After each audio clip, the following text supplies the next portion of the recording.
اب نوٹ کر لیجئے، یہ کتابیں اگر آپ پڑھنا چاہیں تو کتاب الملاحم میں پڑھیے. بدترین عذاب عربوں پر آیا کھڑا ہے، سروں پر تنا ہوا ہے، بدترین. ایسی جنگ ہونی ہے الملحمۃ العظمیٰ، جس کو کہ میں بھی آپ کے گواہی پیش کر دوں گا، جسے کہا گیا ہے دی لاسٹ کروسیڈ. بش نے بھی کروسیڈ کا لفظ بول دیا تھا، پھر واپس لیا اس نے. نکل جاتی ہے جس کے منہ سے سچی بات مستی میں، فقیہ مصلحت بین سے وہ رندے بادہ خار اچھا. کروسیڈ کہہ کر پھر واپس لیا. یہ کروسیڈ، اس کے اوپر جس قدر نقصان ہونا ہے عربوں کا. گریٹر اسرائیل بنے گا، یہ عراق، شام، اردن، سعودی عرب کا کچھ شمالی علاقہ، ترکی کا جنوبی علاقہ، مصر کا صحرائے سینا، اور اس کے ساتھ ہی جو بہترین اس کا زرخیز ترین علاقہ ڈیلٹا آف نائل، یہ سب یہودیوں کے قبضے میں جائیں گے. اس کو حدیث میں کہا گیا الملحمۃ العظمیٰ. عیسائی 80 علم لے کر اے مسلمانوں تم پر حملہ آور ہوں گے، اور ہر علم کے نیچے 12,000 فوج ہوگی، 9.5 لاکھ فوج. یہ نیٹو کی تیاری کس کے لیے ہو رہی ہے؟ جب یو ایس ایس آر کا خاتمہ ہوا تو پوچھا گیا تھا نیٹو چیف سے، اب کس لیے؟ تمہارا وہ دشمن تو ختم ہو گیا، اب ہمیں اسلامک فنڈامنٹلزم سے نمٹنا ہے. وہ جانتے ہیں خطرہ یہی ہے، اب اسلام ابھر سکتا ہے. مسلمانوں کے سینوں کے اندر وہ آگ ہے، اوپر خاکستر آ گیا ہے، تم کہیں اٹھانا بیٹھنا، یہ اندر تو انگارہ ہے، اوپر سے راکھ ہے، اس سے دھوکہ نہ کھا جانا ان کے دلوں کے اندر. اور بش نے کہا تھا مسلمان چاہتے ہیں کہ ہسپانیہ سے لے کر انڈونیشیا تک نظام خلافت قائم کریں. اور میں حیران ہوا تھا کہ اس کمبخت کو ہسپانیہ کا خیال کیسے آ گیا؟ ہمیں تو کبھی آتا ہی نہیں، اب ہم تو بھول گئے. وہ تو 500 برس پرانی بات ہے جبکہ وہاں سے ہمیں نکال دیا گیا تھا. اگرچہ اقبال نے کہا تھا ہے ارض فلسطین پہ یہودی کا اگر حق، ہسپانیہ پر حق نہیں کیوں اہل عرب کا. ہسپانیہ میں تو 800 سال حکومت کی مسلمانوں نے، اور ابھی 500 برس ہی گزرے ہیں نا. یہودی تو ارض مقدس سے 2000 سال نکالے گئے. انہیں لا کے آباد کیا گیا، عربوں کے سینے میں خنجر بھونک دیا گیا. وہ چھوٹا سا ملک جو چاہتا کرتا، کوئی پوچھنے والا نہیں. امریکہ جیسے اپنے بیٹے کی حفاظت کرے ویسے کرتا ہے اس کی. اور حضور نے فرمایا ہے وہ جنگ جب ہوگی تو ایک باپ کے اگر 100 بیٹے ہوں گے تو 99 ختم ہو جائیں گے، ایک بچے گا. یہ حدیث ہے، حدیث ہے صحیح. اور آپ نے فرمایا ویل للعرب من شر قد اقترب، عربوں کے لیے ہلاکت ہے، عربوں کے لیے بربادی ہے اس شر سے جو قریب آ چکی ہے. اور آج جس طرح انہوں نے ان کی تہذیب کو اختیار کر لیا ہے، دبئی جا کر دیکھیے، بدترین مغربی معاشرہ جو ہے وہ دبئی کے اندر ہم نے قائم کر کے دکھا دیا. اب سعودی عرب اس راستے پر بڑھ رہا ہے. اور اس کے بعد نمبر 2 پر جو ہے ہم پاکستانی ہیں. لیکن میں اس کے وہ پہلی بات جو کہہ رہا ہوں وہ تو یقینی ہے، اس میں تو احادیث صحیحہ موجود ہے. اگرچہ اس کے بعد پانسا پلٹے گا، پھر حضرت مہدی کا ظہور ہوگا، حضرت عیسیٰ کا نزول ہوگا، اور وہ گریٹر اسرائیل گریٹر گریو یارڈ بنے گا یہودیوں کا. ایک ایک یہودی قتل ہوگا اور دفن ہوگا. یہ بات میں ہونا ہے، میں پہلی بات بات کر رہا ہوں.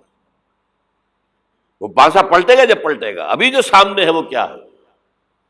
جس ملحمۃ العظمیٰ کہا حضور نے، جسے آرمگیڈون کہتے ہیں عیسائی. آرمگیڈون کی اگر کہیں جا کر آپ دیکھیں گے، آپ ڈکشنری میں مانی تو کیا لکھا ہے؟ A very big war which will be fought between the forces of evil and good before the end of this world. اس دنیا کے خاتمے سے پہلے خیر اور شر کی قوتوں کے درمیان بہت بڑی جنگ ہوگی. ارمجدون اسے کہتے ہیں عربی میں، اور آرمگیڈون اسے کہتے ہیں انگریزی کے اندر. اور یہ بائبل کی آخری کتاب کے اندر ہے، جو اس میں کہ مکاشفات یوحنا، ریولیشنز آف سینٹ جان. یہ تو میں کہہ رہا ہوں یقین کے ساتھ، اور زیادہ دور نہیں ہے، آیا چاہتا ہوں. اس لیے کہ یہودیوں کا اور عیسائی جو کنزرویٹوز ہیں، نیو کنزرویٹوز، ان کا 5 نکاتی ایجنڈا ہے متفق علیہ، جس کے تحت کہ یہ جنگ صلیبی شروع کی گئی ہے. وہ سن لیجئے آپ. آرمیگیڈون نمبر 1، گریٹر اسرائیل قائم ہو جانا اس کے نتیجے میں نمبر 2، مسجد اقصی اور قبۃ الصخرہ کو گرانا نمبر 3، وہاں تھرڈ ٹیمپل، وہ مسجد جو حضرت سلیمان نے بنائی تھی 1000 قبل مسیح میں، پھر برباد کی تھی نبوکدنضر نے، دوبارہ بنائی گئی، پھر دوبارہ ختم ہوئی 70 عیسوی تک گری پڑی ہے. ان کا خانہ کعبہ گرا ہوا ہے 70 عیسوی سے لے کر آج تک. ایک دیوار ہے ویلنگ وال، جہاں جاتے ہیں، روتے ہیں، پیٹتے ہیں، ماتم کرتے ہیں، وہاں وہ بنے گا تھرڈ ٹیمپل. اور نمبر 4، اس میں لا کر رکھا جائے گا تخت حضرت داؤد کا. یہ تخت کہاں ہے اس وقت؟ یہ لندن شریف کے اندر جو ان کی پارلیمنٹ کا جو چرچ ہے، ویسٹ منسٹر ایبے، اس میں رکھا ہوا ہے. ایک پتھر تھا جس پر بٹھا کر حضرت داؤد کی تاج پوشی ہوئی، پھر حضرت سلیمان کی ہوئی، پھر وہ پتھر رکھ دیا گیا جب حضرت سلیمان نے بنایا ہیکل مسجد اقصی، وہاں رہا وہ. ہر بادشاہ جو تھا یہودی اسی کے اوپر بٹھا کر اس کی تاج پوشی ہوتی تھی. سن 70 میں ٹائٹس نے گرایا اسے، ہیکل کو، وہ پتھر لے گیا، وہاں سے روم گیا، روم سے آئرلینڈ گیا، آئرلینڈ سے اسکاٹ لینڈ آیا، اسکاٹ لینڈ سے انگلینڈ آیا، اور اب وہ رکھا ہوا ہے 14ویں صدی عیسوی سے آج تک. وہ ویسٹ منسٹر ایبے میں رکھا ہوا، ایک کرسی کی سیٹ میں اسے بنا دیا گیا ہے تخت کی شکل میں. اب انگریزوں میں کوئی ملکہ ہو، کوئی بادشاہ ہو جس کی بھی تاج پوشی ہونی اس میں ہوتی. یہ لا کر رکھا جائے گا تھرڈ ٹیمپل میں، اور اس پر یہودیوں کے خیال کے مطابق ان کا مسیحا آئے گا جو مسیح دجال ہوگا. عیسائیوں کے خیال کے مطابق حضرت عیسیٰ آئیں گے، وہ ہمارا بھی خیال ہے حضرت عیسیٰ آئیں گے علیہ السلام. بہرحال یہ تو بات کی باتیں ہیں نا. اس وقت جو میں عرض کر رہا ہوں، عربوں پر بہت بڑا عذاب، اور پاکستان کا معاملہ البتہ یہ ہے، میں یقین سے نہیں کہہ سکتا. ہینگنگ ان دی بیلنس، ہو سکتا ہے اللہ تعالیٰ ہم پر رحم فرمائے، ہو سکتا ہے، اگرچہ اس کی کچھ شرائط ہوں گی. چمن کے مالک اگر بنا لیں موافق اپنا شعار، اب بھی چمن میں آ سکتی ہے پلٹ کر چمن سے روٹھی بہار، اب بھی ہو سکتی ہے. اور یہ بھی ہو سکتا ہے کہ اللہ تعالیٰ نے معجزانہ طور پر ہمیں ملک دیا، ہم نے اللہ سے بدعہدی کی، وعدہ خلافی کی، غداری کی، لہذا سزا دی جائے اور ہم سے یہ ملک چھین لیا جائے. It's just possible. دور نہ سمجھے اسے، انہونی بات نہ سمجھے. جو گھیراؤ ہو رہا ہے آپ کے مغرب میں نیٹو فورسز اور مشرق میں بھارتی فورسز گدھوں کی طرح بیٹھے ہوئے انتظار کر رہے ہیں پاکستان اور ڈسٹیبلائز ہو جائے، یہاں اور بدامنی ہو جائے. اب لاہور میں پھر آج دھماکے ہو گئے ہیں. 2 دن پہلے کا دھماکہ میں سہ کے آیا ہوا ہوں، آپ کے سامنے بیٹھا ہوں. وہ جانیں بچی ہیں، جو ہماری اکیڈمی کا حشر ہوا وہ میں آپ کو نہیں بتا سکتا. یہ سارا کیوں ہو رہا ہے؟ تاکہ یہاں بدامنی ہو جائے اور ہمیں جواز مل جائے. مغرب سے نیٹو فورسز داخل ہو جائیں، مشرق سے بھارتی فورسز آ جائیں، اور ہمارے ایٹمی دانت توڑ کر اور پھر ہمیں بھارت کے سامنے ڈال دیا جائے. نو ڈو ایز یو لائک. یہ ان کا نقشہ ہے. ہوگا کیا وہ اللہ جانتا ہے. ہوگا وہ جو اللہ چاہے. لیکن اللہ کا چاہنا جو ہے وہ کس پر منحصر ہے؟ یہاں انقلاب برپا کرو، یہاں اسلام لاؤ. اگر دھندوں میں لگے رہو گے تو وہ خود بخود نہیں آ جائے گا انقلاب. صحابہ نے جانیں دی تھی، کتنی تکلیفیں اٹھائی تھی.